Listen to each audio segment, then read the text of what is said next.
I remember when I launched my first sponsored products ad, I pressed launch campaign and This keyword belongs to my product. It is the right keyword for my product. Why isn't it converting, or why is it so expensive?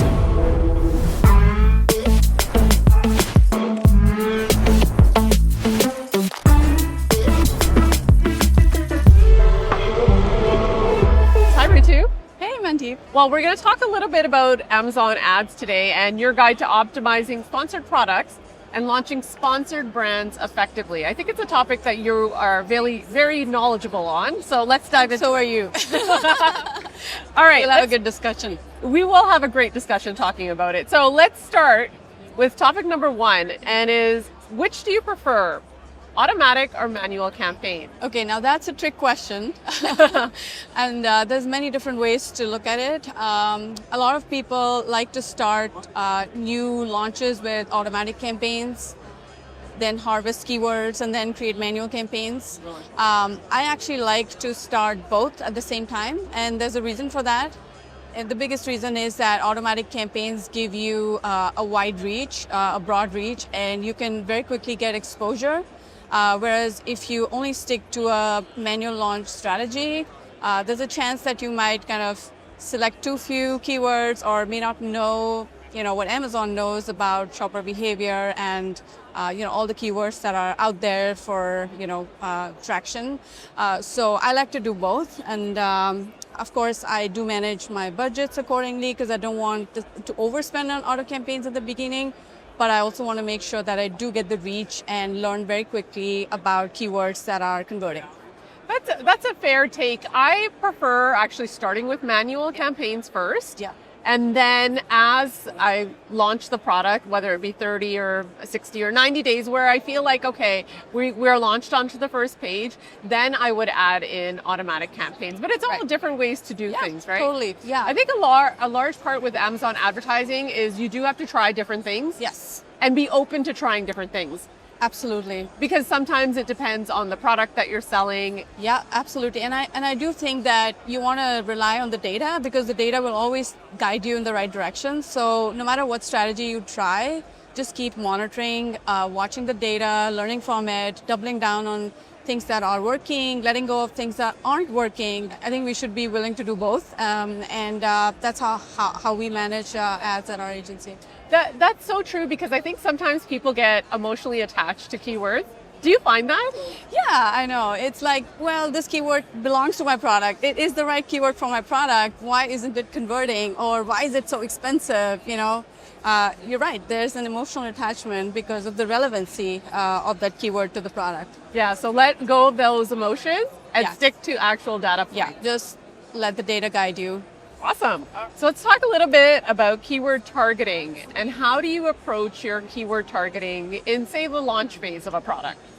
Yeah, so in the launch phase of your product, you want to make sure that you use all the available data out there on the right keywords, especially keywords that have a decent amount of search volume.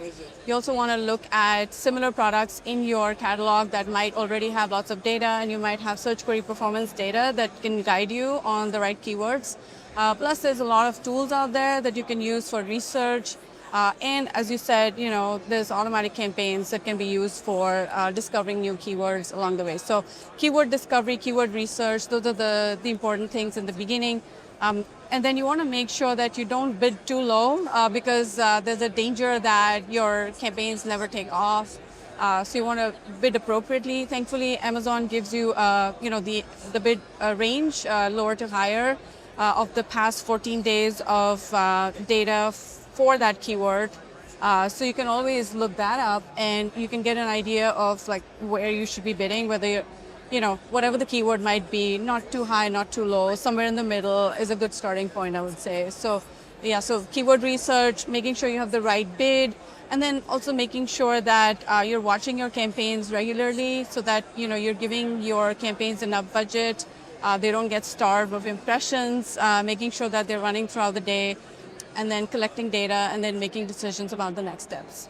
Yeah, I think keyword targeting is very, very important in understanding, especially when you're even doing the product research phase, is what I teach people is understand what keywords you think you will convert for. Yeah. So you have a good idea going into the launch that, okay, this should work. And there's a lot of keyword relevancy, right? I think sometimes we want keywords to work, but they may not be relevant to our product or to our brand. Yeah. And so you end up spending money that maybe you don't want to, and Right. you should better allocate that money to keywords that do convert, Right. and up the budgets in those keywords. Totally agree. Yeah. Awesome. So let's talk a little bit about product targeting for manual campaigns, and what is your approach to that? I love product targeting, and I think it's underutilized. Most people just think about keywords and they go after all the big keywords.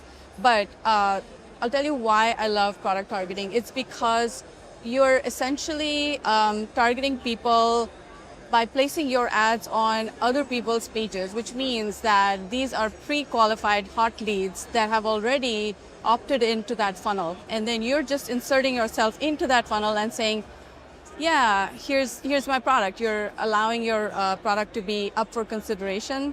And so it's a much better way of, targeting the right people, because they've already decided that they want whatever it is, like the Bluetooth headphone or whatever, and you're on that page. So I like product targeting for that reason, because you're in front of the right audience. Second thing I would say is that product targeting can be, cheaper. Like I've noticed that bids on product targets are much less competitive as compared to keywords, and things are getting very crowded. If you're just going after keywords, there's many products, whereas for product targeting you have a lot more options, and you have a lot more inventory on product detail pages, on various other places on the Amazon platform that you can utilize.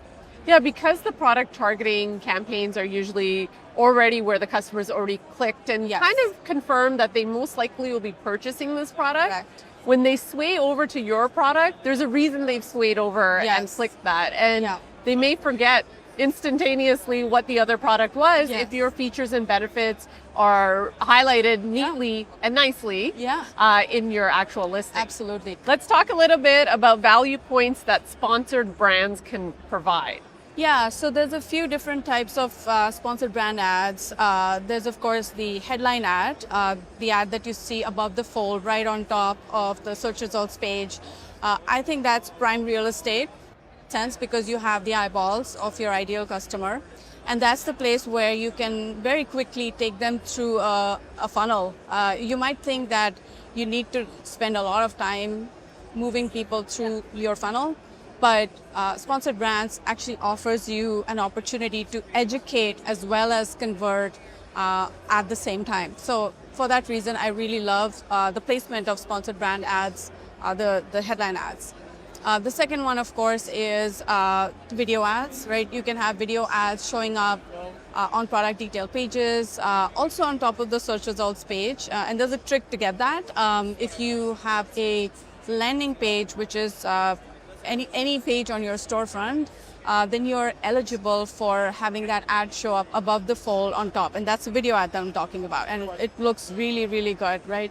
And then the third type of kind of placement of sponsored brand ads is on the product detail pages, at the bottom of the product detail pages, where Amazon might say, other brands in this category, or other brands similar to this product. So I really think that sponsored brands offer the ability to to give us an opportunity to quickly compress the funnel with education, consideration and conversion all packed into one ad type, which I really love.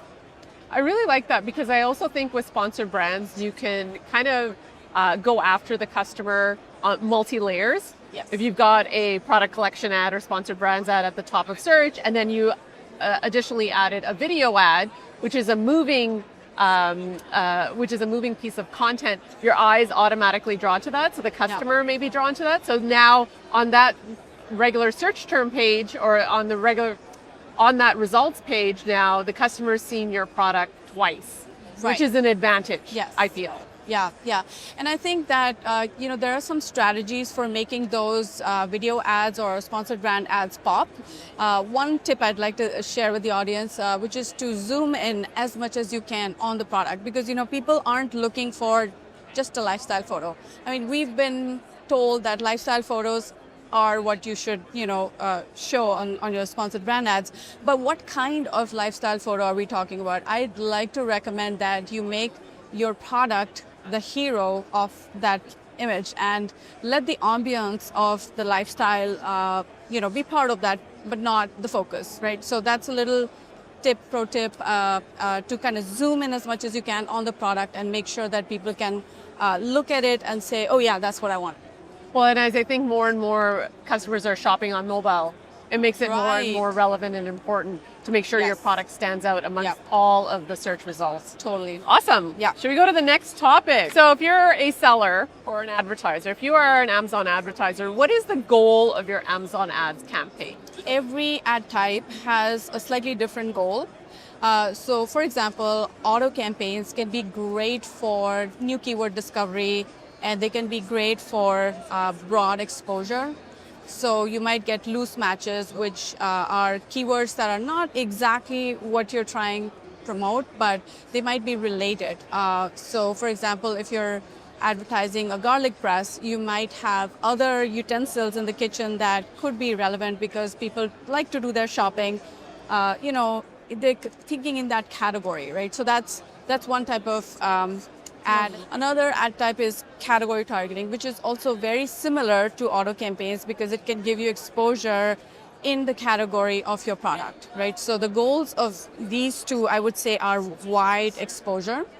Then you want, campaigns that can get you ranking, and ranking just means that you want to pick keywords that are highly, highly relevant for your product, and then you want to make sure that those keywords show up above the fold, top of search, and you put some money behind it. So in that case, you should be okay with a slightly higher ACoS on those ranking keywords, and that actually gives you the ability to show the algorithm that you're converting highly on those keywords. So as long as your conversion rate is high, you will start to gain natural ranking for those keywords. And so for that purpose, I would say that, feel free to let your budgets be slightly higher and your ACoS be slightly higher as well.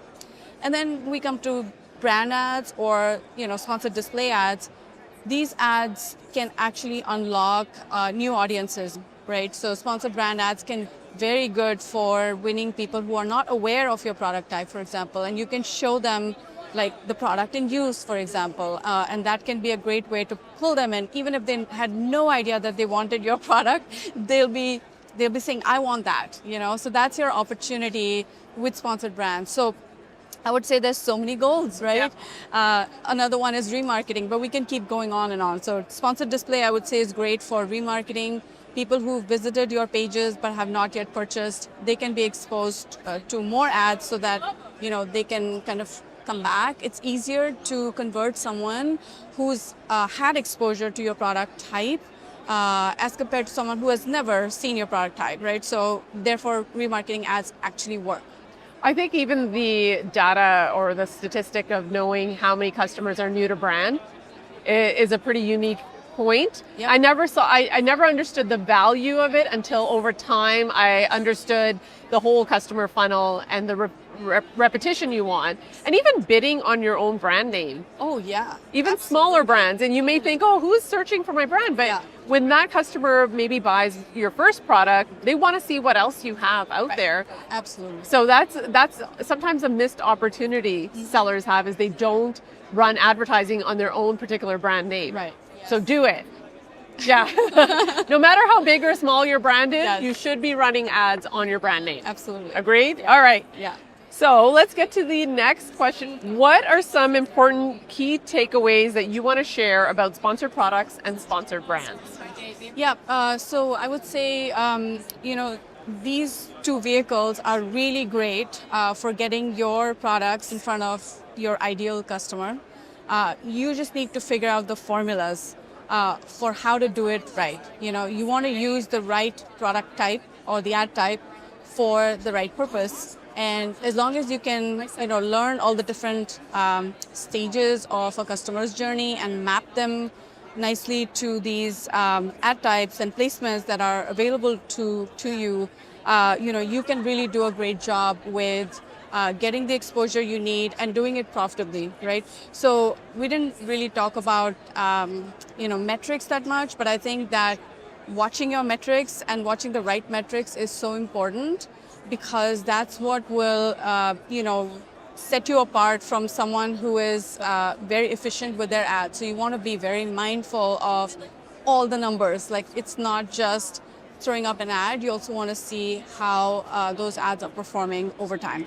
Yes, that is really important. And also not to get overwhelmed. I think especially if you have, say, maybe less than 10 SKUs, it's very easy to get overwhelmed with all of the different advertising features that are made available by Amazon Ads, which we all love. But start off slow. Yes. Just start off maybe with a few sponsored products ads, Yes. and then maybe some sponsored brand ads. See how they perform. Take it at 30 or 60 days, and then analyze and continue on with different ad strategies. Totally. Yeah. To get that customer to purchase your product. Because that's what we want. Awesome. Well, Ritu, I just want to thank you so much for your time. You provided some great insights about sponsored brands and sponsored product advertising. Is there anything else you want the viewers to know about, or any key takeaways that you want to share? No, thank you so much for the opportunity. And I just think that advertising is so powerful. Just learn the ropes and, use it to the best of your ability. There's no right or wrong answer. Many times we go down thinking, this path may not be the right path for me. But, trying to learn from every, experiment on Amazon, having that testing mindset is so important. Repetition is key. I remember when I launched my first sponsored products ad, I pressed launch campaign and the feeling I felt, and now we do it 100 times with a lot of practice, and we can do it pretty much with our eyes closed. So over time, you will develop the confidence to learn how to launch your product successfully on Amazon, and also how to scale your business and your brand. So thank you so much. I hope you enjoyed today's podcast, and see you in the next episode. Thank you.